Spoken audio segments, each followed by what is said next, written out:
नमस्कार दोस्तों, स्वागत है आप सभी का अध्ययन गैलेक्सी यूट्यूब चैनल पर। साथियों, शिक्षक भर्ती परीक्षा के पाठ्यक्रमानुसार विज्ञान विषय का तीसरा अध्याय लेकर आज आपके समक्ष उपस्थित हैं। इससे पहले कि क्रमानुसार वीडियोज आपको चैनल की प्लेलिस्ट पर मिल जाएगी, आप उनको ज़रूर देखें और अपनी तैयारी को एक व्यवस्थित क्रम प्रदान करें। यहाँ पर सुपर टेट परीक्षा का सभी विषयों का संपूर्ण सिलेबस निःशुल्क पूर्ण कराया जा रहा है। आप इसका लाभ अवश्य प्राप्त करें और दोस्तों को अधिक से अधिक शेयर करें। तो चलिए स्टार्ट करते हैं। पहला चैप्टर आपने पढ़ा था दैनिक जीवन में विज्ञान, सेकंड आपने पढ़ा मापन और मात्रक। आज हम तीसरा चैप्टर पढ़ेंगे और इसके महत्वपूर्ण प्रश्नों को अगले वीडियो में देखेंगे। तो चलिए स्टार्ट करते हैं। आज का चैप्टर है गति, इसको मोशन कहते हैं।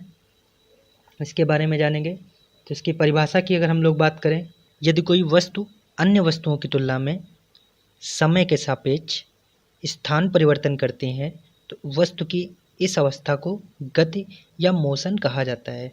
सिंपली अगर हम समझें, किसी भी वस्तु में उसकी स्थिति में परिवर्तन ही गति कहलाती है। अगर आगे बढ़ें, सामान्य शब्दों में गति का अर्थ जो हमने बताया अभी कि वस्तु की स्थिति में परिवर्तन करना ही गति कहलाती है। यहाँ से ये क्लियर हो गया गति की परिभाषा, गति क्या है, मोशन क्या है। आगे अगला टर्म है आपका स्केलर क्वांटिटी, अदिश राशि। इसके बारे में जानेंगे, ये क्या होता है। ऐसी भौतिक राशि, ऐसी फिजिकल क्वांटिटीज जिनमें केवल परिमाण होता है, मीन्स मैग्नीट्यूड केवल होता है, दिशा नहीं होती है, डायरेक्शन नहीं बताई जाती है, ऐसी राशियों को अदिश राशि या स्केलर क्वांटिटी कहते हैं। अगर इनके उदाहरण की बात करें तो द्रव्यमान हो गया आपका, मास हो गया, चाल हो गया, आयतन हो गया, वर्क, टाइम, एनर्जी। द्रव्यमान, चाल, आयतन, कार्य, समय, ऊर्जा, ये सभी राशियाँ अदिश राशि हो जाएंगी। क्यों? क्योंकि इनमें केवल परिमाण होता है, दिशा इसमें नहीं होती है। अगला बात करें विद्युत धारा यानी करंट, टेम्परेचर, दाब, ये सभी भी अदिश राशि के ही एग्जाम्पल हैं। आगे बढ़ते हैं सदिश राशि यानी वेक्टर क्वांटिटी। इनकी बात करें तो जैसे उसमें परिमाण था लेकिन दिशा नहीं थी, इसकी बात की जाए तो ऐसी भौतिक राशि जिनमें परिमाण के साथ साथ दिशा भी रहती है, उन राशियों को हम सदिश राशि या वेक्टर क्वांटिटी कहते हैं। और जो योग के निश्चित नियमों के अनुसार जोड़ी जाती है उन्हें सदिश राशि कहते हैं। इसके बारे में विस्तृत नहीं जानना है, लेकिन हम लोग केवल ये ध्यान रखेंगे कि जिन राशियों में परिमाण और दिशा दोनों होती है वे सदिश राशि कहलाती हैं, जबकि केवल परिमाण वाली राशियाँ अदिश राशि कहलाती है। सदिश राशि के उदाहरण की बात करें तो वेग, वेलोसिटी, डिस्प्लेसमेंट यानी विस्थापन, फोर्स यानी बल, त्वरण, एक्सीलरेशन, ये सभी जो है सदिश राशि के एग्जाम्पल, इसके उदाहरण हो जाएंगे।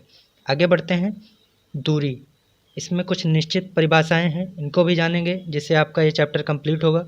दूरी की बात करें, स्टेप वाइज स्टेप समझते चलेंगे। तो दूरी यानी डिस्टेंस, ये क्या है, किसी दिए गए समय अंतराल में वस्तु द्वारा तय की गई मार्ग की लंबाई को ही दूरी कहते हैं। एक टाइम डिसाइड है, उसके बीच में एक इनिशियल पॉइंट से एक फाइनल पॉइंट पे जाने की दूरी, जाने की लंबाई को दूरी कहते हैं, डिस्टेंस कहते हैं। आगे बढ़ते हैं। दूरी एक अदिश राशि है, इम्पॉर्टेंट पॉइंट है। दूरी में डायरेक्शन नहीं है, हमें बोल दिया गया कि हमें 5 किलोमीटर जाना है, बोला नहीं गया कि उत्तर जाना है, पश्चिम जाना है, कोई डायरेक्शन नहीं बताई गई।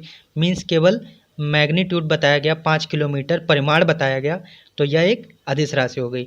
अगर बोला गया होता, एक निश्चित डायरेक्शन दी गई होती कि हमें एक उसी निश्चित दिशा में जाना है, तो वह हो जाती फिर सदिश राशि।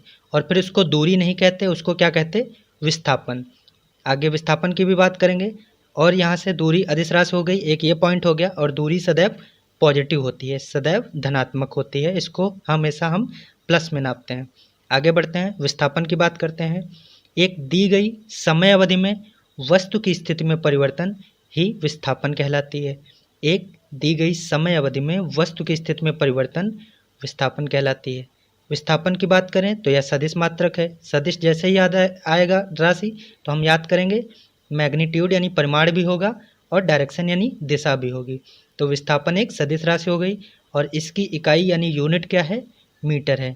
दूरी की भी यूनिट, वो भी लंबाई थी, ये भी लंबाई है, तो यूनिट क्या हो जाएगी, मीटर हो जाएगी। आगे बढ़ते हैं। विस्थापन यानी डिस्प्लेसमेंट, ये सकारात्मक यानी पॉजिटिव भी हो सकता है, नकारात्मक भी हो सकता है, निगेटिव भी हो सकता है, या शून्य भी हो सकता है, ये भी याद रखेंगे। आगे बढ़ते हैं। चाल यानी स्पीड। स्पीड क्या होती है? एक चलती हुई वस्तु द्वारा इकाई समयांतराल के में जो दूरी तय की जाती है उसको हम चाल या गति कहते हैं। स्पीड क्लियर हो गया। आगे बढ़ते हैं। स्पीड का यानी चाल का फार्मूला अगर देखें तो चाल यानी गति बराबर क्या होता है? दूरी बटे समय, यानी speed is equal to distance upon time. तो ये फार्मूला याद हो जाएगा, ध्यान रखेंगे। इस पर न्यूमेरिकल भी पूछे जा सकते हैं, तो इस फार्मूले से, इस सूत्र से सॉल्व कर लेंगे। आगे हम लोग चाल की अगर बात करें, या सदिश राशि है या अदिश राशि है, तो चाल भी एक अदिश राशि है। इसमें भी केवल परिमाण होता है, दिशा नहीं होती, इसीलिए इसे अदिश राशि कहते हैं। इसकी एसआई यूनिट की बात की जाए तो मीटर पर सेकंड हो जाएगा, याद रखेंगे, ये भी इम्पोर्टेंट है। चाल यानी गति की एसआई यूनिट की बात की जाए तो मीटर पर सेकंड हो जाएगा। आगे बढ़ते हैं। किसी भी पल में एक वस्तु की गति को तात्कालिक गति कहते हैं, इंस्टेंट मोशन। किसी भी पल में एक वस्तु की गति को तात्कालिक गति कहा जाता है। ये आगे पॉइंट है आपका। अगले पॉइंट पर बढ़ते हैं। एक वस्तु असमान दूरी की अगर बात करें तो कोई भी वस्तु है जो असमान गति से, जिसकी गति समान नहीं है, उसके साथ चलता है, तो वह समय के बराबर अंतराल में अगर दूरी तय कर रहा है तो उसको असमान दूरी कहेंगे। आगे बढ़ते हैं। वेग की बात करते हैं। वेग यानी वेलोसिटी किसी वस्तु के विस्थापन की दर या एक निश्चित दिशा में प्रति सेकंड वस्तु द्वारा तय की गई दूरी को विस्थापन या वेग कहते हैं। तो कोई भी वस्तु है उसके विस्थापन की दर में, यानी चेंज ऑफ डिस्प्लेसमेंट, समय के सापेक्ष में अगर होगा वो, तो उसको हम वेलोसिटी या वेग बोलेंगे। वेग की बात करें, सदिश है या अदिश, यह भी एक सदिश है, क्योंकि इसमें एक निश्चित दिशा होती है और परिमाण भी होता है। परिमाण के साथ साथ दिशा भी होती है, इसीलिए इसे हम सदिश राशि या वेक्टर क्वांटिटी कहते हैं। इसकी यूनिट की बात करें तो इसकी यूनिट भी मीटर पर सेकंड हो जाएगी। आगे बढ़ते हैं। संवेग जानेंगे हम लोग। संवेग क्या है, मोमेंटम क्या है? किसी वस्तु के द्रव्यमान और वेग का गुणनफल। सिंपली हम ये फॉर्मूला याद रखेंगे, इससे हम लोग डेफिनेशन भी बना सकते हैं। संवेग क्या होता है? किसी वस्तु के द्रव्यमान और इसके वेग के गुणनफल को ही हम संवेग या मोमेंटम कहते हैं। यानी यहाँ से फार्मूला क्या हो जाएगा?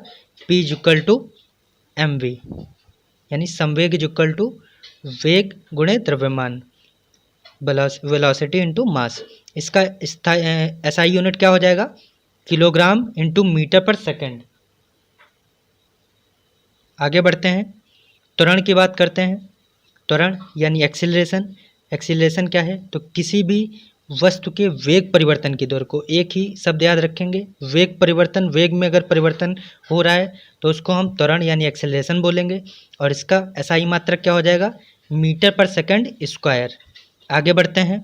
यदि समय के साथ वस्तु का वेग घटता है तो त्वरण ऋणात्मक होता है। जहाँ पे आपका एक्सेलरेशन निगेटिव में हो जाएगा, वो एक्सेलरेशन से वर्ड चेंज हो जाएगा, रिटार्डेशन कहलाएगा, यानी त्वरण मंदन में बदल जाएगा। जब भी पॉजिटिव होगा उसको हम त्वरण बोलेंगे, और वही सेम वेग में परिवर्तन जो होगा वो निगेटिव हो जाएगा तो उसे हम मंदन या रिटार्डेशन बोलेंगे। आगे बढ़ते हैं। गति के प्रकार के बारे में जानेंगे। Types of motion. पहला आपका टाइप है सरल रेखीय गति, दूसरा है वृत्तीय गति, तीसरी बात करें तो घूर्णन गति है, चौथा, इनको हम भी डिटेल से पढ़ेंगे, दोलन गति है, आवर्ती गति है, और इसके बाद आपका इम्पॉर्टेंट आता है प्रक्षेप गति, प्रोजेक्टाइल मोशन। तो पहला टाइप आपका था सरल रेखीय गति, लीनियर मोशन। तो इसकी बात करें तो जब कोई वस्तु, नाम से ही पता चल रहा है सरल रेखी, यानी एक सीधी रेखा में जब कोई वस्तु गति करती है तो उसे हम सरल रेखीय गति कहते हैं। जब कोई वस्तु सदैव एक सरल रेखा या सीधी रेखा में गति करती है तो उसे हम, उस गति को हम सरल रेखीय गति कहते हैं। आगे बात करें इसके उदाहरण के बारे में, तो उदाहरण कोई भी ले लेंगे जो सीधी, जैसे सीधी सड़क पर चलती हुई कार की गति आपका सरल रेखीय गति का उदाहरण हो जाएगा। अगला आपका टाइप है गति का वृत्तीय गति। तो वृत्तीय गति क्या होता है? जब कोई वस्तु वृत्ताकार मार्ग पर चलती है तो हम वृत्तीय गति कहते हैं। इसके एग्जाम्पल की बात करें तो सूर्य के चारों ओर पृथ्वी की गति, या एक इसका एग्जाम्पल हो जाएगा। ये पूछा जाएगा किस गति के किस प्रकार के अंतर्गत आता है, तो ये किससे रिलेट करेगा, वृत्तीय गति से। पृथ्वी के चारों ओर चंद्रमा की गति, या भी आपका एग्जाम्पल हो जाएगा वृत्तीय गति का। कोल्हू चलाते हुए बैल की गति, ये भी वृत्तीय गति का उदाहरण हो जाएगा। आगे बढ़ते हैं, घूर्णन गति के बारे में बात करते हैं।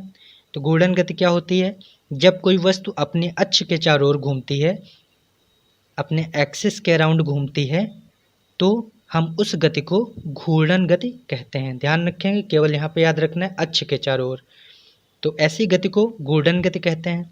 एग्जाम्पल आप सिंपल से एक चीज़ याद कर लीजिए। गर्मी में आप सो रहे हैं रूम में, तो आपके छत के ऊपर एक पंखा लगा हुआ है, उसको ध्यान से देखिए, तो वह पंखा जो रोटेट हो रहा है वो घूर्णन गति में घूम रहा है। तो एक एक्सिस के ड्यूरिंग घूम रहा है, तो वह आपका एग्जाम्पल किसका हो जाएगा, घूर्णन गति का। यानी छत के पंखे की गति घूर्णन गति कहलाती है।